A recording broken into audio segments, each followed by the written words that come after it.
Welcome to the Rural Dispatch, the podcast delivering stories from rural America. I'm your host, Allie Behrens.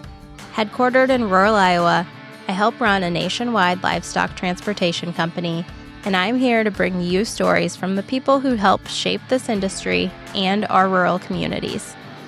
Whether you're a trucker, livestock producer, or rural entrepreneur, this show is for you. Each week, we explore the realities of rural business life, from the highways to the fields and everything in between. So buckle up and let's dive into today's episode. As we record this, we are getting ready to head into one of the busiest and probably most chaotic months of the year for a lot of people. A lot of us might not be prioritizing meal prep or time in the gym, and long days and living out of a truck or tractor cab doesn't leave you much time for thinking about your health or fitness routine. So that's why I wanted to bring on today's guest, Josh Snyder, a CrossFit coach. He's the founder of FitNKC, and he is someone who is on a mission to make a healthy lifestyle actually work for everyone. Josh is going to share what fitness looks like in the real world, especially for those of us out here in rural areas. And whether you sit at a desk all day or behind the wheel, we'll talk about why feeling confident in your body is important and how small shifts in your nutrition can have big impacts. So let's get into it. Welcome, Josh, from West Central Iowa originally. Big city guy now, but Josh, I will let you take over and give us some of your background and tell us about yourself. Take it away. Allie, it's awesome to sit down with you. Awesome to have a conversation with you today. Like Allie said, grew up in Breda, Iowa. Grew up a small farming family there, raised a majority of pig and then a few cattle along the way, but more cattle as I exited the farm, as my dad found it a little bit easier to have less farm hands with cattle than he did with pigs. So born and raised Breda, Iowa. Left Breda, the Carroll area, attended college up at DMAC in Ankeny there, got my auto vocational degree up there. And then in 2009, made a transition in my life out of the mechanic world, out of the vocational world, and then into the Marine Corps. Joined the Marine Corps in 2009, served through 2013. Had the opportunity and the blessing to be able to serve in Operation Enduring Freedom in 2011. Went over to Afghanistan there for 7 months. Got to fight the good fight against the bad guys and had a lot of fun.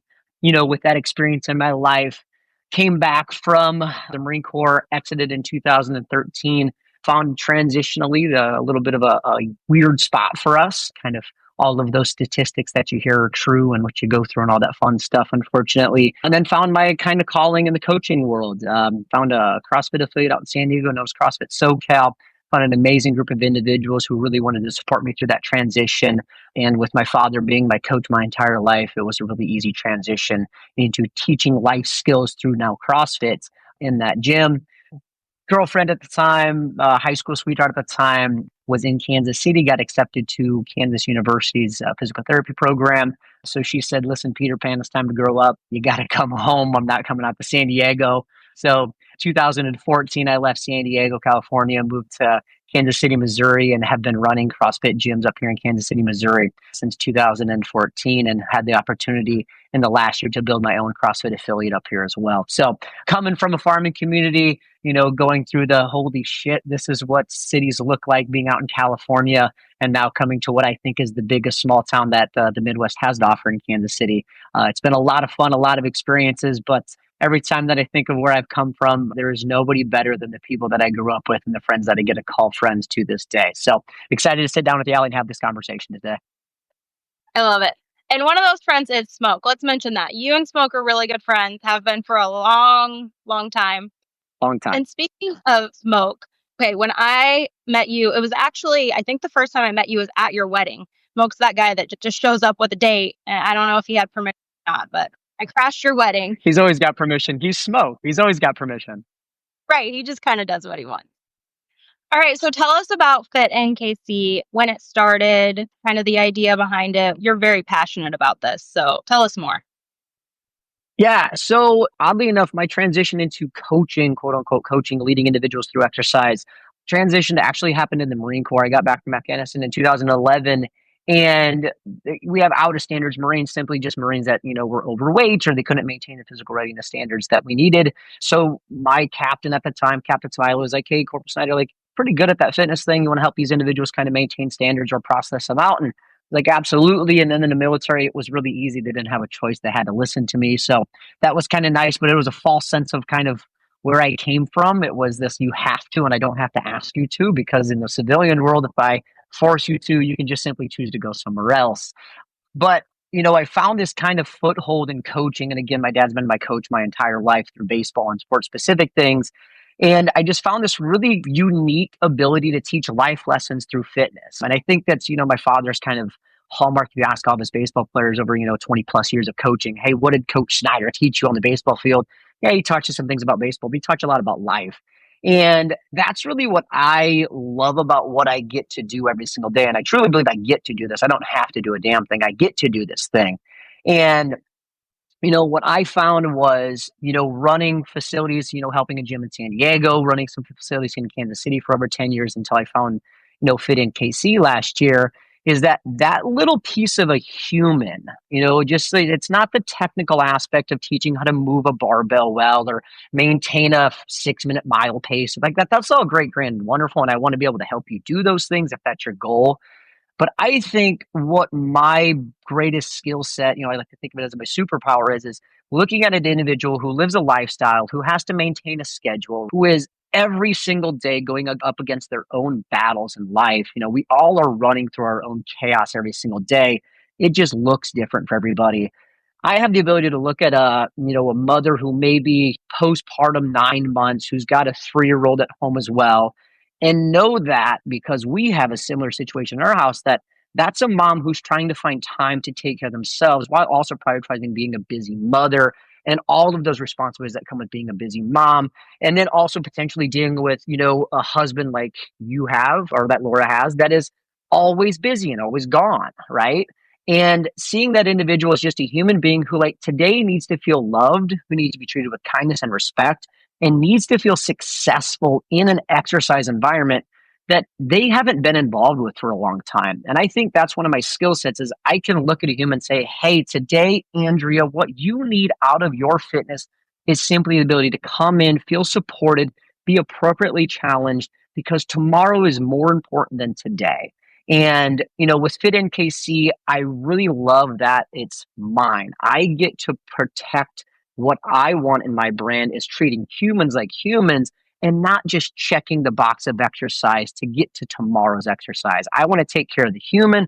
And beautifully, if I can take care of the human, you're going to get insanely fit because what we do here is we do fitness. So I love the FitNKC model of the fitness that you've been waiting for because everybody's had some version of fitness in their life. And if they're coming to me after that first or second or third maybe version of it, we know that didn't work. And what most of the time didn't work is the coach, the trainer, the facility, the whatever didn't see the human first. And I want to always make it a priority to see the human first, cater to the human, and then build my plan out to get that human to a 8-minute mile or a back squat or a whatever it might be. I love that. That is a great philosophy. And I feel like that's not as common either out there. And probably why people are discouraged to join a gym. Yeah, and it's this, everybody looks at they want a goal, they want a result, they want a number. And I'm a numbers person. I think if you're measurable, you can be repeatable, but also if you measure something, you can improve that something.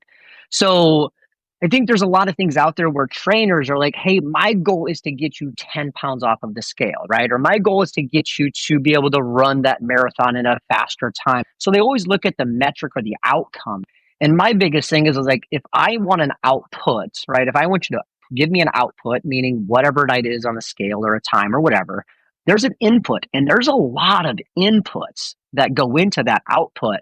So I always want to take my time and say, hey, what am I getting from an input standpoint to get to my outputs? And I just think a lot of trainers, a lot of facilities look at an output as their goal, not what goes into that goal. Right. Well, and fitness is a spectrum, right? Health is kind of on a spectrum. Not everyone is on the same path or their fitness level doesn't look the same. And I think that's something important to look at too. Everyone has different goals, and it sounds like you kind of tailor what you do to each specific person and what they want to achieve. Yeah. I sell challenging things, right? And we live in a weird world where comfort is like everybody's number one friend, right? Like, as long as I'm comfortable, I'm happy.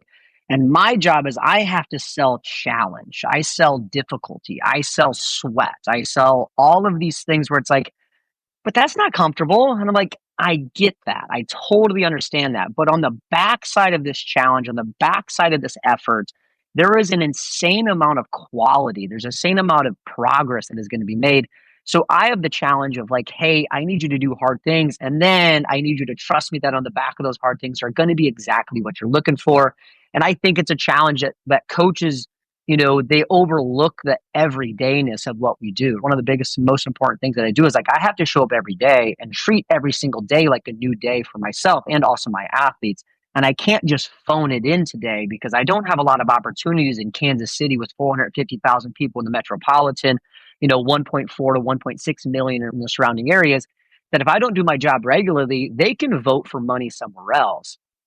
So I think yeah, you don't want to look at the long-term goal. You want to treat the person.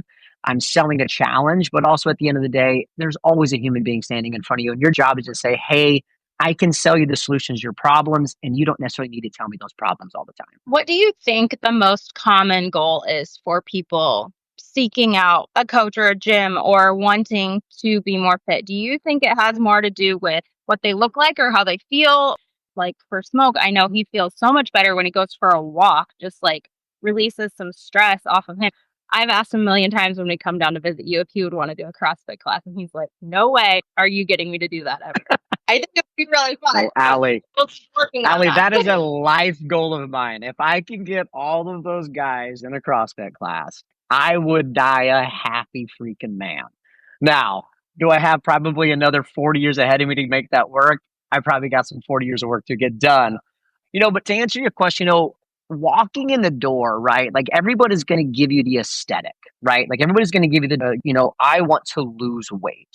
And I love it. It's a number. It's something that you can step on a scale and you can see the progress of, right? So I understand why that number is there. But also, I look at, when you tell me you want to lose weight, and you can even tell me, like, hey, I want to be able to back squat double my body weight, or I want to be stronger, right? I have a lot of geriatric individuals in my gym that are aging, and they're not aging well because they didn't take care of their bodies the way they needed to as they went through life, the careers or whatever got in the way. So, regardless of what you tell me from the aesthetic standpoint and even from a performance standpoint, what I always know the underlying driver is confidence. I want confidence in my reflection, right? Now, is that 10 pounds off of your body, or is that 6 pounds of muscle on and your jeans just fit firmer? I don't know, but I know at the end of it, you want confidence. You want to be able to look in the mirror and be like, you damn right. Absolutely, that's what I work for. Or you want the individual who is 72 years old, who's having neuropathy in their feet, and they can't feel the transition from their living room to their hardwood floor with a rug on it, and they tripped on it before, to be able to say, hey, when I go out in public, I'm not afraid of a curb. They want the confidence to interact in their environment, in their world. So I think a lot of the times everybody walks in the door with this aesthetic based or performance based goal.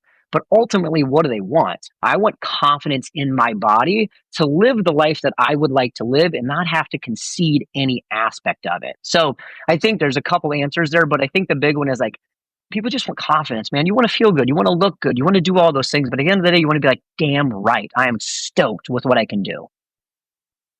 Absolutely.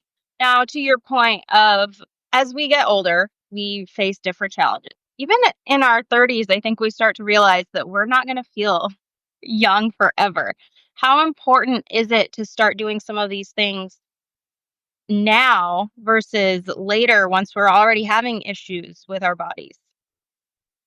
Allie, I wish I could go back to my high school days or, go into even my middle school days where like it was just recess, right? You just got free play. So you could not, drive the teachers crazy because you had too much energy. Or even in high school, it was like, hey, if you want to play badminton, you can play badminton. Or if you want to go stand in the corner and be on your phone, you can be on your phone. We grew up in the area that I had a cell phone, the Nokia cell phone that was, this big and it had Snake on it. We didn't have cell phone, which was probably why we got away with a little bit more than we should have as we were growing up.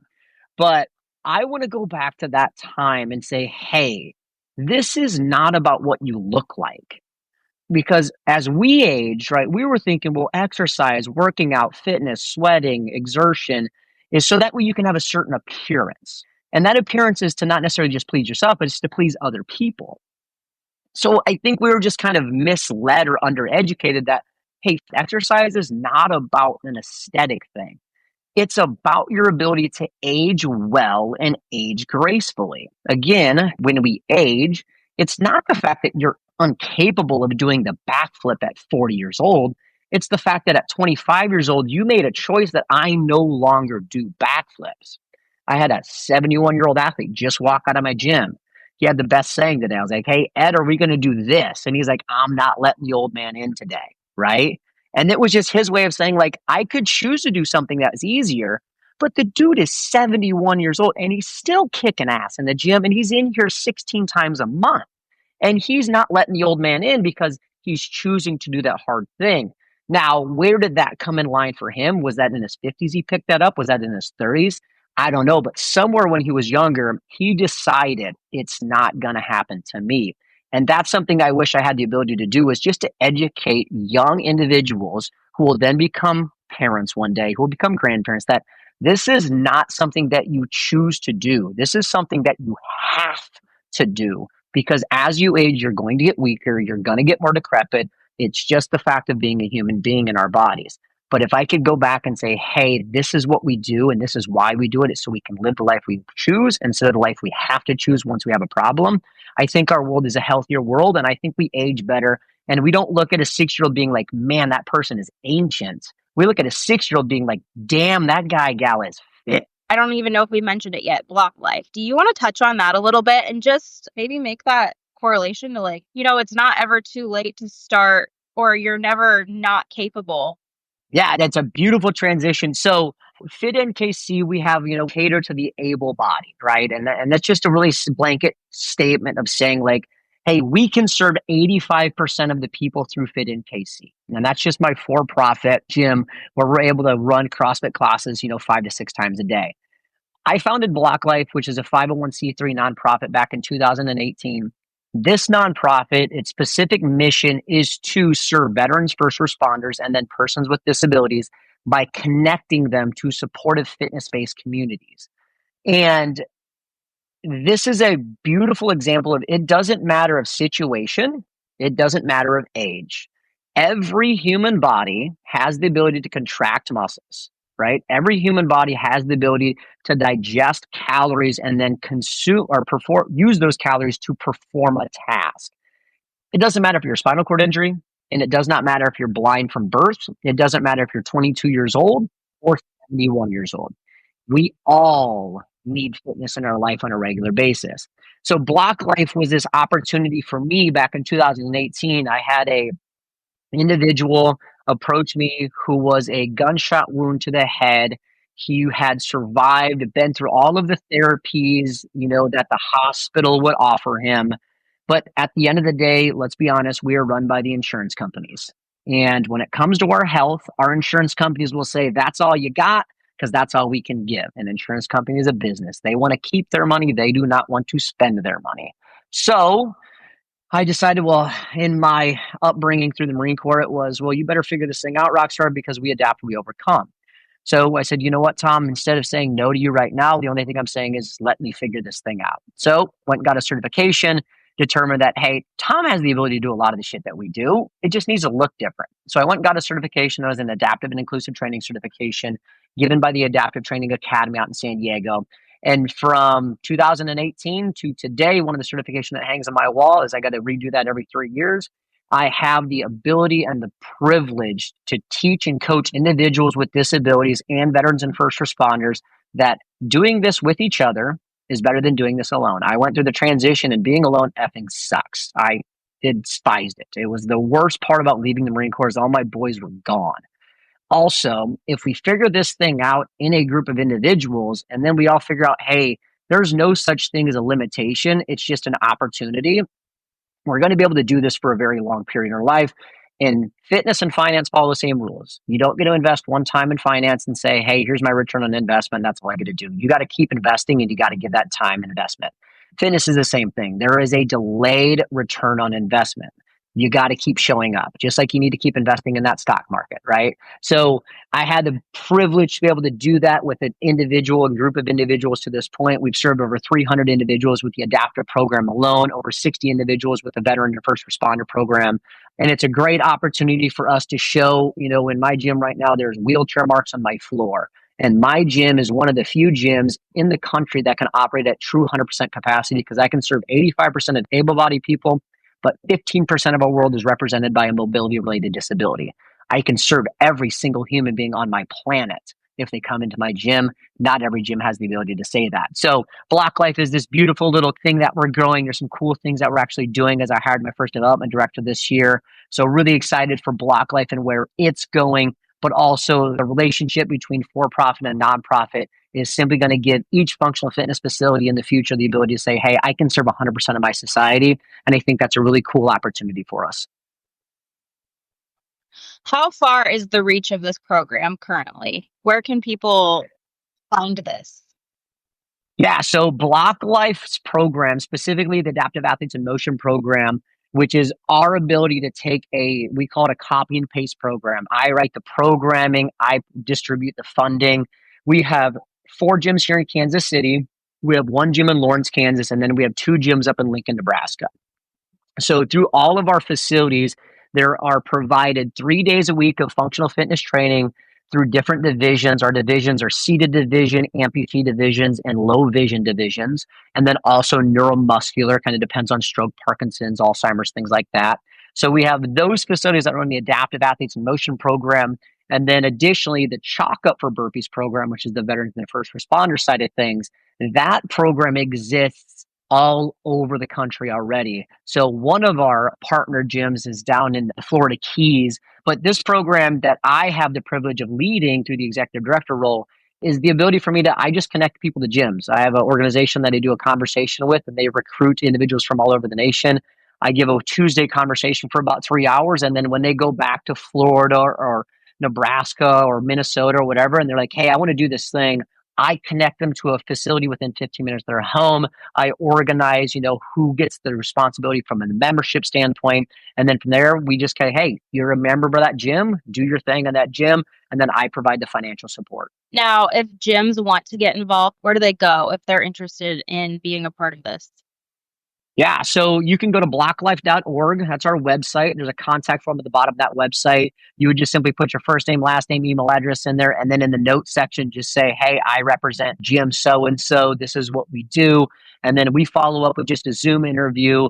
We have criteria of onboarding gyms. We like to think of established, well-run, and impact-driven as our criteria. And then we have actually subjectives with all of those things. But yeah, blocklife.org is the website.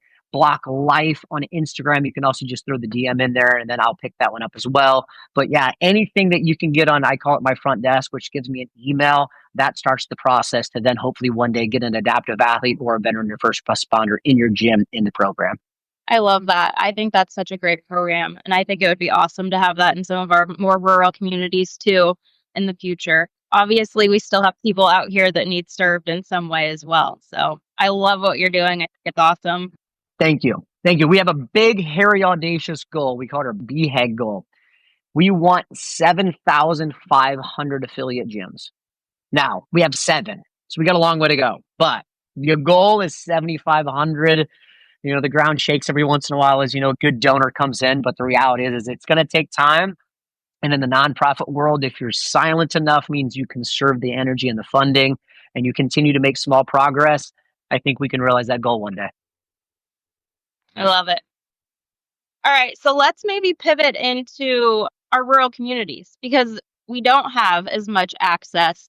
We're very fortunate to live in a bigger community, and the small towns around us have a bigger community where we have a lot to offer, but that is not always the case. And even, there might be a Anytime Fitness in some of these small towns, but there's not, say, a CrossFit gym or things of that nature. So how do we navigate this when we don't have somebody here coaching us?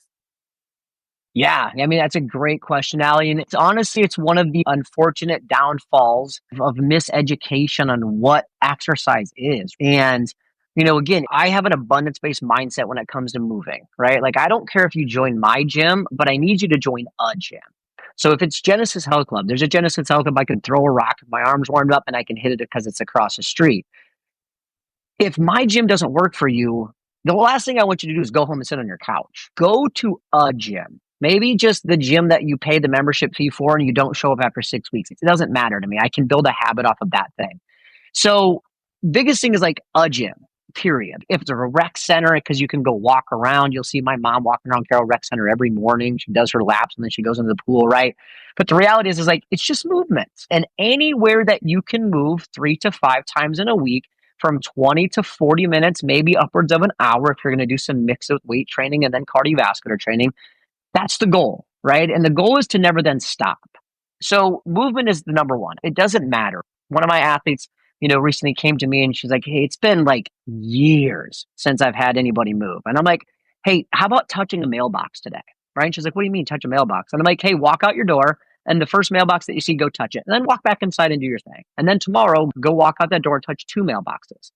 And the idea is that you're going to eventually be walking the 400, 800, 1600. You're going to be walking miles by just looking at mailboxes. And it's like, that's the goal, right? You're not sitting on the couch. You're not sedentary. So your body's going to start saying, I don't need this extra energy known as fat. And I better build some muscle here because they're always up and moving. So you just have to simplify. You have to take that macro goal and just micro it.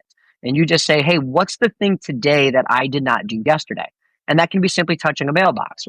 Another way of looking at it is, okay, I don't have access. There is no facility in my town, right? You go to Breda and I think they got one on Main Street now, right? But it's like, you're a farming community, okay? I get it. Farmers, right? You're very active. You work with your hands. You're moving your body all day long. So my biggest thing is like, okay, this is where we have to have a functionality approach, meaning not can you carry, 2 buckets of water because the hog water's frozen to throw out the hog water, even though the damn heater should have been plugged in, but it wasn't, Dad. My bad. Sorry. That was my fault. Wait, are you from experience? Years of experience. Let's be honest. I would have much rather been a cattle farmer growing up than a hog farmer, but let's go. Deck was dealt and we just dealt with it. But yes, you can do those farm specific things, right? Which is great. You're going to get those and that's going to be repetitive, what we call activities of daily living, right? But the reality is like, how many times do you get up and off of the floor? And if you are on that floor, are you able to like press yourself off of that floor, right? We'll call it a push up. And the reality is a push up is just your ability to get off of the floor. But getting on the floor also involves you got to have hips that allow to do that, hamstrings and backs. So this is where like stretching routines come into play. Again, it's movement. It's movement for the purpose of functionality for them. So even if you don't have access, a 20-minute, 30-minute stretching routine, and we are living in the YouTube.com era where it is, if you want a stretch routine and you really give a shit about moving, www.howdoiloosenmyhamstrings, YouTube exercise video, right? I got 15 minutes. There's a ton of resources out there on the phone that's probably in your hand when you're thinking, how do I get healthier?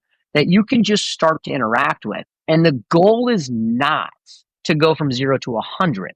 The goal is to go from 0 to 5, meaning I need 5 miles an hour and I need you to maintain that. And then after a 4, 5, 6 weeks, can I get you to 10? 6 more weeks, can I get you to 20, right? And can I get you consistently to increase that impact or that intensity over time? And it doesn't need to be in this guided coach CrossFit class kind of environment all the time. It's simply you're just deciding today and then tomorrow to continue to move that body.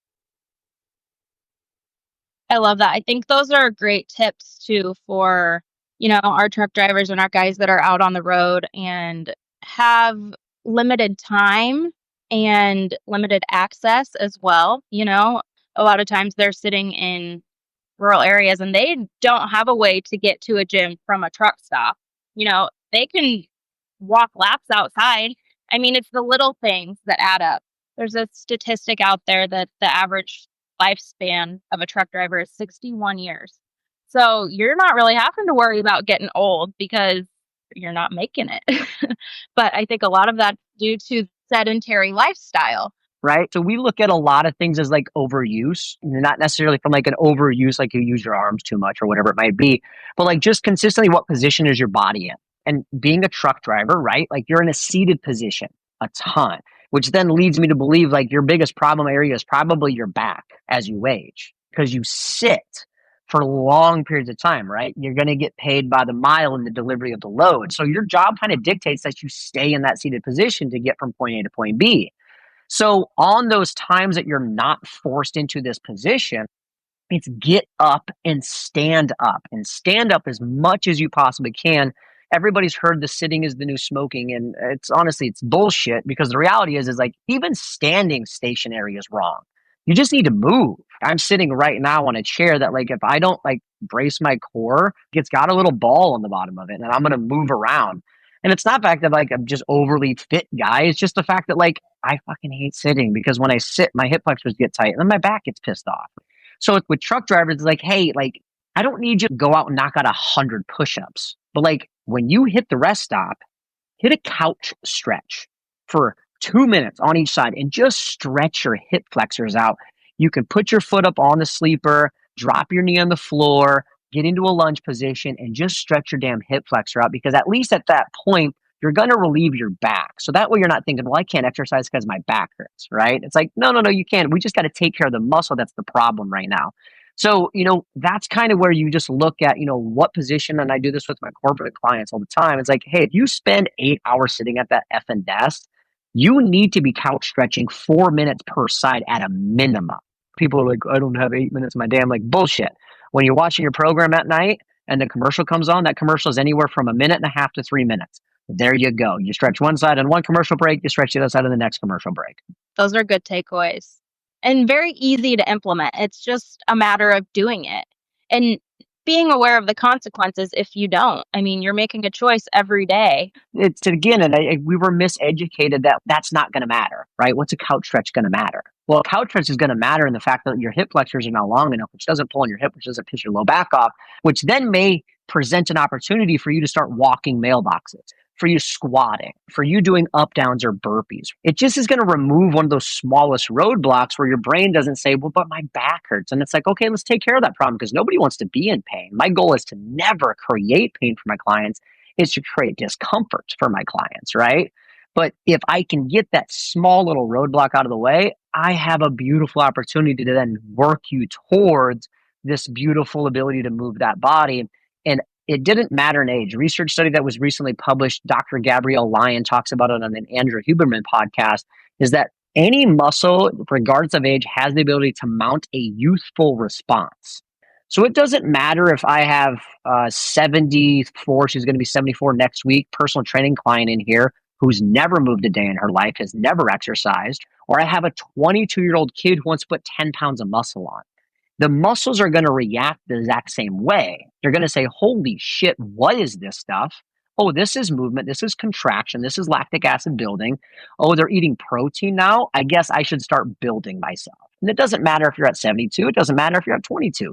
You get the same response of the muscle.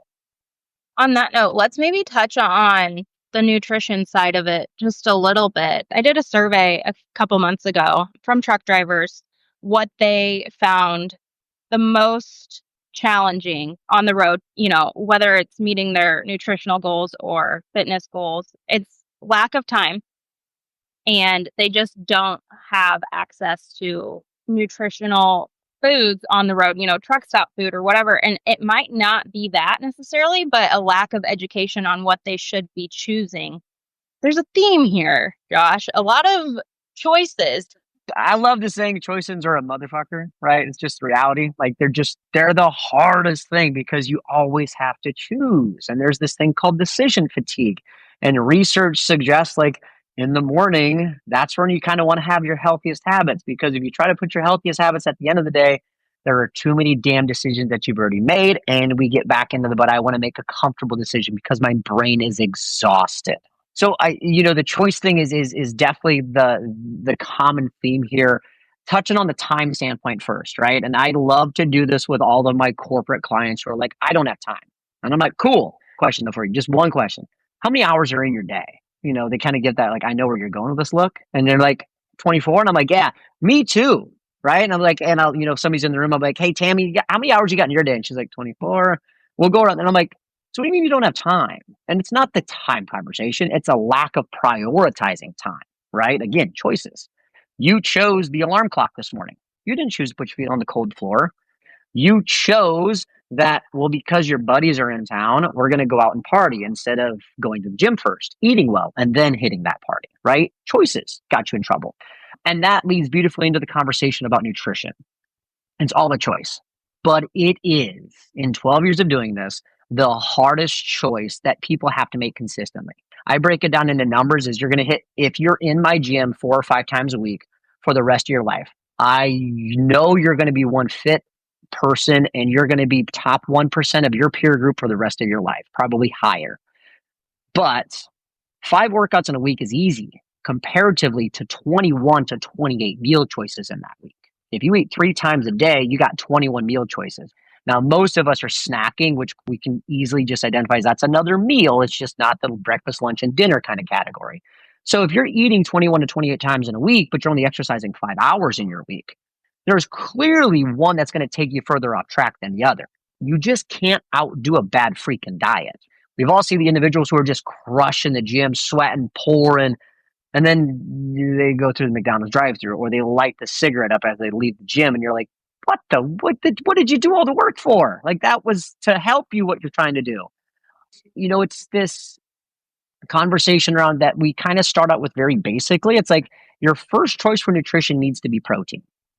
And this is because down to the molecular DNA, like if I were to microscope the DNA in your body and we went through all of the crazy shit, protein is involved. Protein is there. Protein is everywhere on our human bodies. So we need adequate protein. And where does adequate protein come from? Obviously, the cattle in the back of the truck. That's where it comes from, right? The chickens, the cows, the pigs, the lamb, the turkey, the seafood. If you don't like meat, I'm cool, but you don't have a choice when it comes to how much protein you should be consuming or if you should be consuming protein. You're a human body built of muscle. You got to have protein in your diet. And I like to think of like, you need to then say, okay, what's the easiest way to make sure I'm getting adequate protein? And I just ask the simple question of like, hey, Matt, what is your ideal body weight? And he's like, 170 pounds. And I'm like, awesome, 170 grams of protein a day. And it's not the perfect dial it in, pay a nutritionist, dietitian number, but it's a starting point because then you can just do a very basic average over 3 days. How many did you eat? Look at the food label, add that up over 3 days. All right, this is where I'm at. I'm at 80. Cool. I need you to double that number. Or, hey, better yet, how about we just add 20 this entire week? So it starts with protein conversations first. You need to get adequate protein because that's what your body is made of. And as you age, when you hit age 70, which is a crazy way to think about this, at age 70, you will lose 50% of your peak muscle mass. So by age 70, you will lose 50% of your peak muscle mass. The problem here is, what if you never peaked your muscle mass? If you've never actually built muscle on your body and you've always just kind of gone through the day, never focused on building muscle or maintaining quality muscle in your body, fucking 70 is going to be rough. Because you are decrepit at that point, right? You're thinking like, shit, I can't take a dump on my own. You're thinking like, if I hit that floor, I'm going to break. My 7-year-old here, I literally hear him talking about it before. He's like, the doctor asked me if I've ever fallen. He says, yeah, I fall like 50 times a week. And the doc's like, huh? And he's like, yeah, we call them burpees. And the doc's like, oh. But it was like, he voluntarily drops his ass on the floor and does a burpee, and he's 70. And I have 72-year-old Parkinson's and Alzheimer patients through BlocLife that if they hit the floor, I'm not seeing them for 6 months because they broke their hip. Mm-hmm. Right? So it's the protein conversation first. That's the big one. And then everybody wants to vilify the carbohydrates. And I get it, right? Carbohydrates are one of the leading reasons we're in obesity epidemic in our country. But I always give people a lot of grace when it comes to carbohydrates because we were miseducated as young individuals on what proper nutrition intake was. We always remember the food pyramid. You remember the food pyramid? Oh, yeah. That black pyramid, and at the top was fat, and then underneath of it, you had your dairy and your protein, and then underneath of that, you had your fruits, and then you had your vegetables, and then the bottom layer, the base of your pyramid from 1992 to 2011 was 6 to 11 servings of carbohydrates per day. And you're like, well, no shit, we're in an obesity epidemic right now. Like, this is not hard to look at. It's like we were told that if you don't have two slices of bread or you don't have a handful of potatoes or French fries or tater tot, you're not going to be nutritionally sound. Wow. Like what that did over the last 30 years, right, is why we're seeing right now the Ozempics take off because people are like, I don't know how I got here. And it's like, you were educated that this was the way. And now they don't have a food pyramid, right? They have more of a guide where it's like, it's just equal. Everything should be equal. We shouldn't have a higher one than the other. And so I always give people grace with carbohydrates because it's reality is like, we just don't comprehend what those are. Now, the problem with carbohydrates, especially truck drivers, is that the sedentariness. If you're not moving, carbohydrates are meant for energy production. They meant for you to do stuff like, pick up that bucket and carry it over there, run across the yard because the cows got out. Saw that video, by the way. Happens all the time.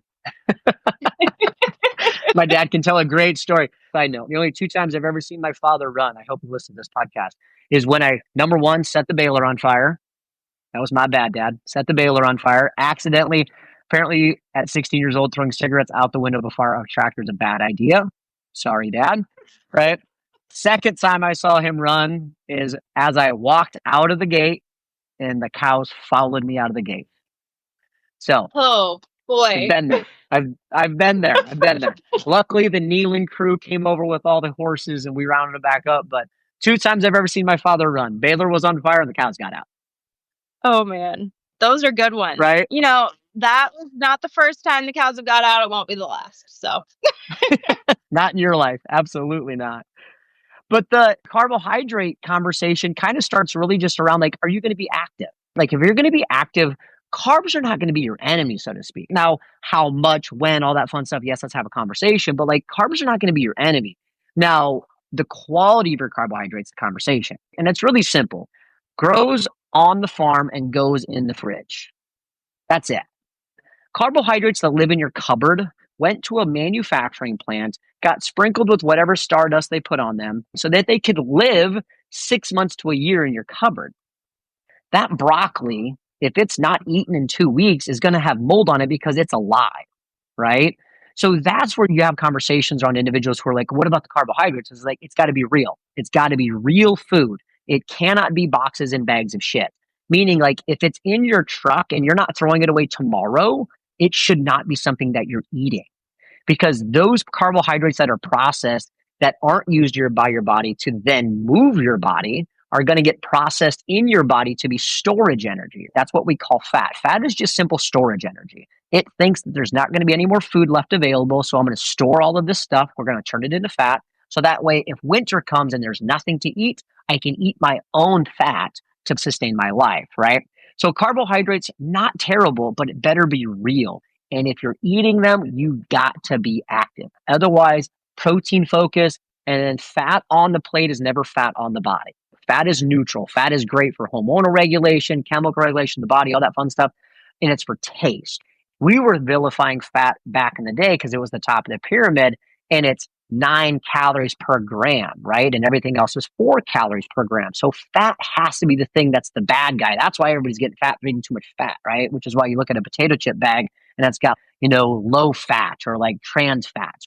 That's not the bad guy. That is not the bad guy. It's the overconsumption of carbohydrates around sedentary times of our life and day that leads to fat production. So let's just summarize this quick for everybody because you threw a lot at us.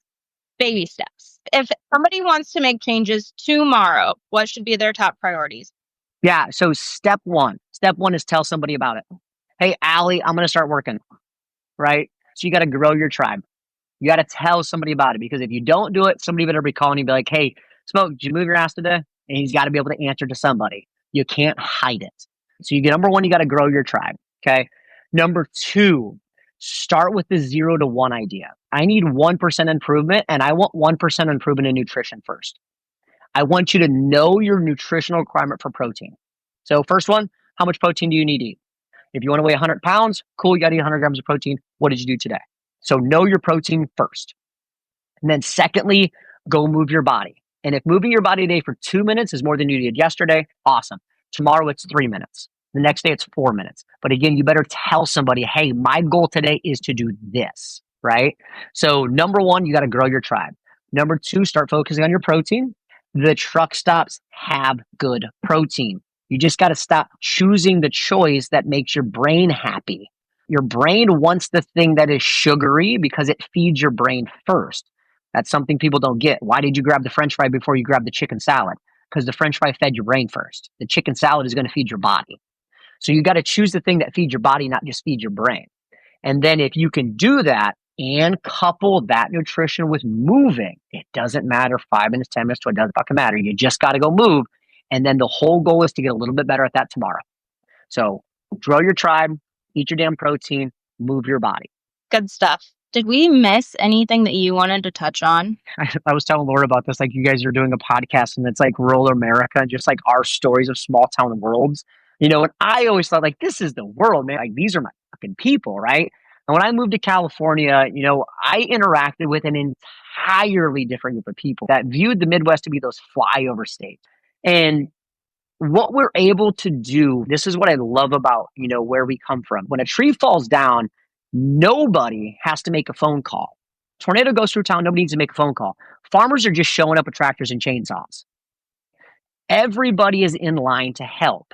And I think that is one of the best things that you guys are doing with this podcast, that our small towns are doing for each other and have been doing each other for years, is that everybody is wanting to help everybody. But I think the thing that everybody misses is this tiny little bit of accountability. We're not trying to be off-putting. We're not trying to be mean or mad or anything. That's just like, hey, I want you to do better because I think you doing better is going to make me be better. And I think that's one thing in our small rural communities where it's like just a little bit of accountability, right? We're not trying to be mean or mad at each other. We're not trying to rank each other and stand on a higher pedestal than anybody else. It's just like, I think we can all elevate each other when we elevate ourselves. And that's something that I see every single day. I see it here in Kansas City. I see it in kids going to colleges, young kids getting into sports for the first time and learning like, oh shit, I got to be able to interact with and work together with individuals.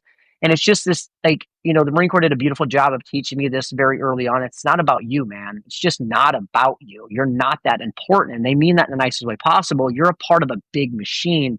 And I think when we all understand how much we have in common with everybody else rather than what we just individually have going on in our lives, again, I think it just elevates everybody else. And I love how rural America is definitely kind of hallmarking that. I love that. So let's talk about your future plans. What are your aspirations? Personally, what are you hoping to accomplish? Yeah, I mean, the first one is to look at, 5 years down the road and where I want to be as a father, and be as a husband. I think, the most important thing that you do as an entrepreneur, right? Smoke has to do this. You have to do this as a mom, right? Is to, prioritize who you are in our world, and I give this presentation, every so often. And, I introduce myself as Josh Snyder, father and husband. I don't introduce myself as entrepreneur, executive director, Marine, all the other titles that I hold, because I think the most important thing that I'm going to do is raise two beautiful little girls and maybe one more one day. I want to be their superhero. So I need to be around for them, right? I can't be buried in my work. And I love coaching athletes, but the reality is like, they're not going to give a shit. They're going to say, hey, Dad, where were you? I want to go to the softball game. Hey, can we go watch the Chiefs, right? All right. I want to be that dad. And also, I want to have the opportunity to continue to, be with my best friend for as long as the good world will allow me to do that. And being married to my high school sweetheart, this is, very small town of us to be able to say that. And people always say, I'm married to my high school sweetheart. I'm like, oh, that's so cute, right? And that's like, shit, I've known this girl since I was 8 years old. And, we get busy, we get all those crazy things going on in life, but I want to continue to just live life with my best friend and travel and explore and do crazy shit. And we're historical people, so visit historical places and do things like that. So being a father, being a better husband is always, top of mind, top priority for me. But, with what FitNKC has the opportunity to do, being, at this point, 13 months in and being very happy with where we are financially in the business world, I want the ability to kind of continue to serve people in other areas. We're going to build different services out to say, hey, if you're not a CrossFitter, cool, this is still your home, right? I want to be able to build out a recovery-based service. So that way individuals, when they're not coming into the gym, they're thinking, I still need to take care of myself, but I can take care of myself not by coming to the gym today, but by taking care of my body with other therapies that are out there. So those are kind of the big ones with FitNKC. Is I just want to continue to expand our services to kind of what I call front end and back end. What do you do before you come to the gym? And that's kind of the nutritional side. And then what do you do after you come to the gym? And that's more of the recovery based side. So I want FitNKC to expand into those opportunities for us. With BlocLife, I always tell everybody with BlocLife, like BlocLife is just a rocket ship that just slowly keeps moving to a launch pad. It takes one person who has an individual who had just fallen off of a ladder and is now a spinal cord injury at individual, and they go through the whole medical sick care system, and their sick care system is telling them, hey, be happy to be alive. You're going to live in a wheelchair the rest of your life, but hey, you're alive. Good for you, right? But that individual's like, hey, I would like to exercise. What do I do? And he's like, yeah, just be happy you're alive. And it's like, that's the wrong fucking answer, bud. And with BlocLife and specifically adaptive program, like what I want to be able to do is if you're an adaptive athlete and you want to exercise, you should have a gym within 15 minutes of your house that has access to that. And that's the big goal, is to be able to say, athlete who is scared to leave your house because the curb is too scary, transferring out of your chair in public is a little bit intimidating, right? I want to build the confidence of that individual that says, hey, I'm going to go get that master's degree that I've been putting off. I'm actually going to reestablish a relationship that I had fallen off with, right? Like I want those individuals to thrive in our fucking world like us. Able-bodied people do not constitute everything, all right? We're 85%, but if we can get the 15% of those individuals to kick ass and thrive, again, we elevate our entire society. So with the adaptive program, it's just bigger, it's better, it's getting more people involved with it, and it's helping individuals who thought, hey, there isn't anybody paying attention to me out here. We're out there. It's going to take some time, but we're going to find you. Tell listeners how they can find you, where they can find you. Yeah, they can find me. FitNKC.com is the gym. Josh at FitNKC.com. And then also FitNKC Gym on Instagram. BlocLife, BlocLife.org is the website. Josh at BlocLife.org is the email. And then the BlocLife on Instagram and Facebook as well. So we're all over the place. I've been told I have a LinkedIn. I've been told I have a TikTok. I pay a guy to manage all that stuff. By no means will you see my ass on TikTok ever, but I've been told we have those channels there as well. So you can find us on those channels under those names as well.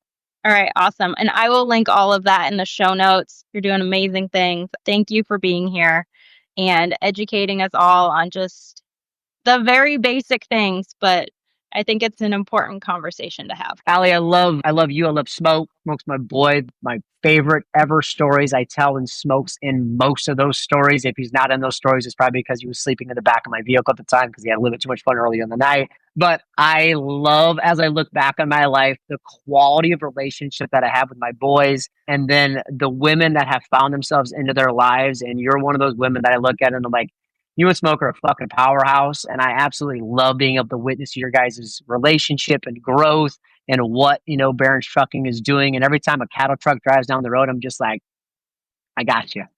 So love seeing it, love being a part of it, buddy, and I thank you so much for your support. Thank you. I appreciate you taking the time to be with us today. Thank you. Thanks for tuning in to this episode of the Rural Dispatch. I hope you found something valuable to take back to your own operation. If you enjoyed this episode, please subscribe, leave a review, and share it with a friend. You can keep up with me between episodes on socials at Barron's & Co. or join our email list on our website to get new episodes delivered straight to your inbox every Wednesday. Until next time, keep those wheels turning. We'll talk soon.